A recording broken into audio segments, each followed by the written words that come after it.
어느 날 전 세계적으로 유명한 탐험가이자 모험가인 효율적 이타주의자 존은 세상을 더 나은 곳으로 만들기 위한 여정을 떠나기로 결심했습니다.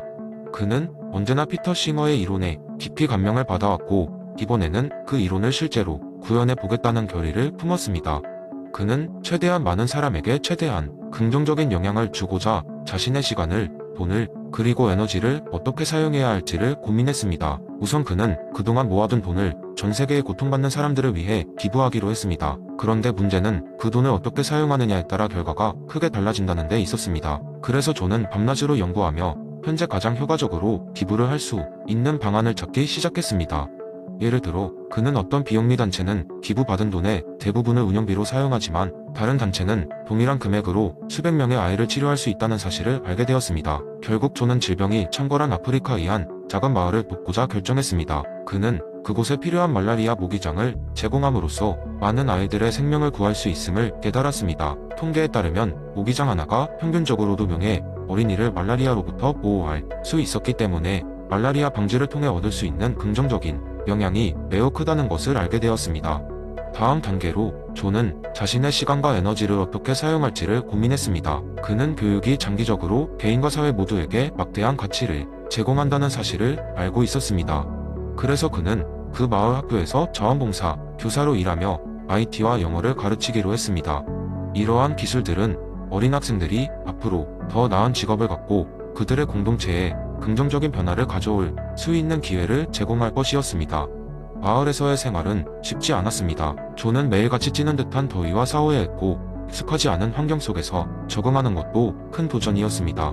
그러나 그는 매일 아침 학교에 모여드는 아이들의 환한 미소를 보면서 자신이 옳은 선택을 했다는 것을 확신했습니다. 아이들이 새로운 언어를 배우고 컴퓨터를 처음으로 접하며 놀라운 속도로 성장해 가는 것을 보면서 존은 자신의 노력이 헛되지 않았음을 느꼈습니다. 몇 년 후 말라리아 발병률이 크게 감소하고 많은 학생들이 대학에 진학하게 되면서 그 마을은 존을 영웅으로 추앙하게 되었습니다. 하지만 존은 늘 그의 공로를 피터 싱어의 효율적 이타주의 이론에 돌렸습니다. 그는 늘 이렇게 말했습니다. 나는 단지 옳은 일을 하려고 노력했을 뿐입니다. 여러분도 마음속에 감정에만 이끌리지 말고 어떻게 하면 더 많은 사람에게 더 큰 선을 이룰 수 있을지를 고민해 보세요. 결국 존은 그의 여정을 통해 효율적 기타주의가 단순히 윤리적 이론에 그치지 않고 실생활에서도 강력한 영향을 미칠 수 있다는 것을 증명했습니다. 그의 이야기는 많은 사람에게 영감을 주었고 점차 더 많은 이들이 자신의 시간과 자원을 효과적으로 사용하여 세상을 변화시키기 시작했습니다. 피터 싱어의 이론은 그렇게 전 세계로 퍼져나갔고 더 많은 사람이 논리적이고 증거 기반의 접근을 통해 최대의 긍정적 영향을 미치도록 노력하게 되었습니다. 두 번째 이야기한 여름날 오후 철학과 학생인 수지가 카페 구석에 앉아 앤스콤의 의도에 관한 에세이를 준비하고 있었다. 그녀는 의도의 윤리적, 철학적 중요성을 깊이 파고들며 머리를 싸매고 있었다. 이때 그녀의 오래된 친구 민호가 눈치 없이 들어와 그녀 옆에 털썩 앉았다. 뭐하고 있어? 민호가 무심하게 물었다. 앤스콤의 의도에 관한 에세이를 쓰고 있어. 그런데 지금 머릿속이 너무 복잡해. 수지가 한숨을 내쉬며 대답했다. 의도라, 그거 재밌어 보이네. 나도 한번 들어볼 수 있을까? 수지는 잠시 고민했지만 민호에게 설명하는 것이 오히려 도움이 될 것 같았다. 수지는 자신의 노트를 펼치며 말했다. 앤스콤은 행동을 이해하는 데 있어서 의도가 가장 중요하다고 했어. 단순히 물리적인 행동만 보는 게 아니라 그 행동에 담긴 사람의 마음 상태나 목적을 이해해야 한다는 거지. 예를 들면 민호는 흥미로워하며 말했다. 예를 들어 누군가가 식당에서 접시를 떨어뜨렸다고 하자. 단순한 물리적 설명이라면 사람이 접시를 떨어뜨렸다고 할 수 있지만 앤스콤의 관점에서는 그 사람이 왜 접시를 떨어뜨렸는지를 이해하는 게 중요해. 실수로 떨어뜨렸을 수도 있고 누군가를 놀라게 하려고 한 것일 수도 있지. 민호는 고개를 끄덕였다. 그렇다면 의도에 대해 알면 그 행동을 이해하게 된다는 거야. 맞아. 그리고 더 흥미로운 건 앤스콤은 행동을 설명하는 이유와 그것을 정당화하는 것이 다를 수 있다는 걸 강조했어. 그게 무슨 뜻이야? 민호는 조금 헷갈린 듯 물었다. 그러니까 어떤 행동을 설명할 수는 있지만 그 행동이 옳은지는 별개의 문제라는 거지. 예를 들어 누군가가 배가 고파서 빵을 훔쳤다고 설명할 수는 있어. 하지만 그 행동이 도덕적으로 옳다고 정당화되는 건 아니야. 아하, 그런 점에서는 현대 사회에서도 많은 논쟁이 있을 수 있겠네. 민호가 이해한 듯 말했다.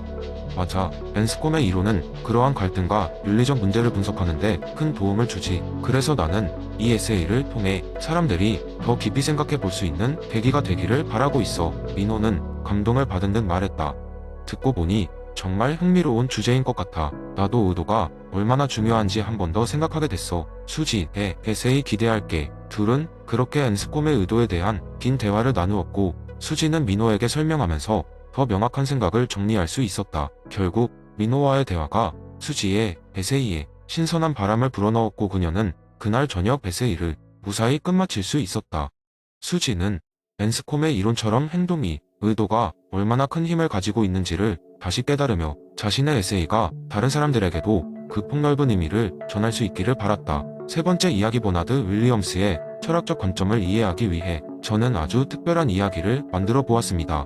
이 이야기는 인간의 도덕성과 정체성에 대한 재치 있는 시선으로 그의 이론이 우리의 삶에 어떤 의미를 갖는지를 탐구하는 재미있는 일화입니다. 어느 작은 마을에 짐이라는 사람이 살고 있었습니다. 짐은 학생 시절 윤리학 과목에서 버나드 윌리엄스의 결과주의 비판을 접한 이후로 그의 주장에 깊이 감명받아 늘 도덕적 결정을 내릴 때마다 그의 견해를 되새기는 습관이 있었습니다. 어느 날 짐은 친구들과 함께 여행을 떠나기로 했습니다. 그들이 도착한 곳은 평화로운 열대의 섬이었는데 갑자기 일어나는 폭풍 때문에 예정에 없던 작은 마을에 머물게 되었습니다. 이 마을은 외부 세계와 고립된 채 살아가는 원주민들로 가득했습니다. 이들은 무척 호의적이었으나 한 가지 독특한 관습이 있었습니다. 바로 매년 한 번씩 외부인을 초대하여 최고의 선택이라는 엄숙한 의식을 치르는 것이었습니다. 의식이 시작되자마자 짐은 자신이 그 최고의 선택의 주인공이라는 사실을 알게 되었습니다. 마을의 장로는 짐에게 두 가지 선택지를 제안했습니다. 첫째, 짐이 마을 사람들 중 한 명을 선택해 그 사람의 머리에 꽃화환을 씌우면 그 개인은 한 해 동안 행운의 사람으로 축복을 받을 것입니다.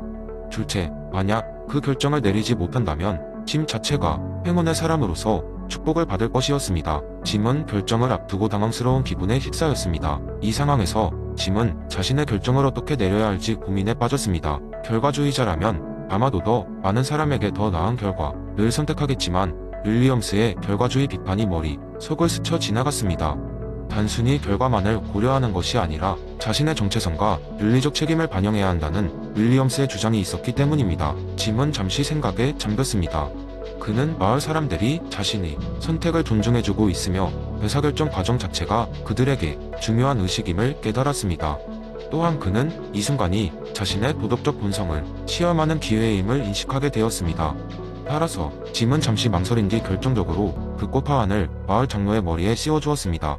왜냐하면 장로가 한 해 더 건강하고 행복하게 지내길 바라는 마음에서였습니다. 결과는 큰 환호와 감사의 물결이었습니다. 장로는 미소를 지으며 짐을 격려했고 마을 사람들은 그가 현명한 결정을 내렸다고 칭송했습니다. 짐은 결과적으로 긍정적인 결과를 끌어냈지만 그는 그 과정을 통해 자신의 도덕적 직관과 감정을 존중하는 것의 중요성을 깨달았습니다. 만약 단순히 결과만을 중시했다면 이런 따뜻한 연결과 만족감을 경험하지 못했을 것입니다.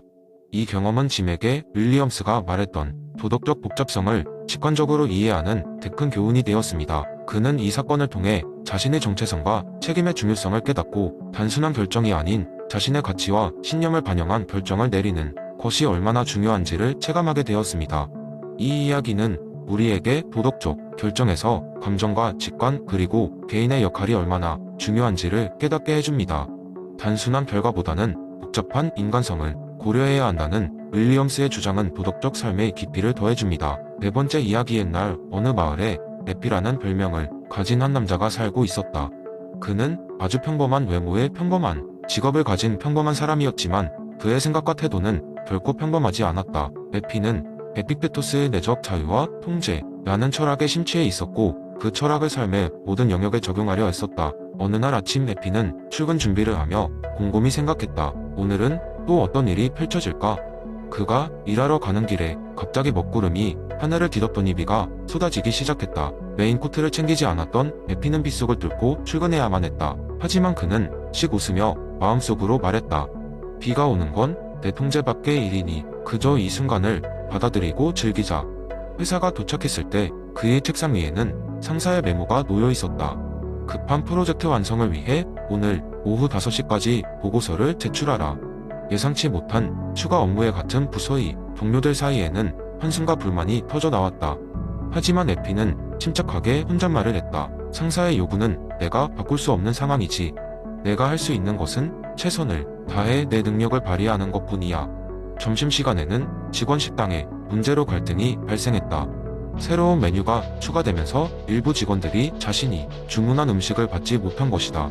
직원들이 불평을 늘어놓자 에피는 그저 고개를 끄덕이며 그들의 말을 경청했다. 그 역시 자신이 주문한 음식 대신 전혀 다른 것을 받았지만 탄산수를 한 모금 마시고는 조용히 외쳤다.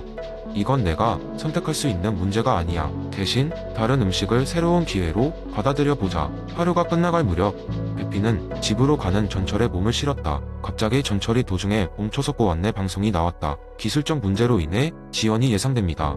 승객들이 불평하는 가운데 에피는 가방에서 책 한 권을 꺼내 들었다. 지연을 바꿀 수는 없지만 이 시간을 어떻게 보낼지는 내가 선택할 수 있지. 그날 밤 잠자리에 들면서 에피는 스스로와의 대화를 통해 하루를 되돌아보았다. 오늘도 많은 일을 겪었지만 내가 통제할 수 있는 것에만 집중했기에 큰 스트레스 없이 무사히 하루를 보냈어. 그는 에피테토스의 철학이야말로 자신의 내적 평화를 지키는데 큰 힘이 된다는 것을 새삼 깨달았다. 에피의 이런 태도는 가족과 친구들 사이에서도 화제가 되었고 그의 이야기는 입소문을 타며 마을 사람들에게 전해졌다. 사람들은 이제 힘든 일이 생길 때마다 중얼거렸다.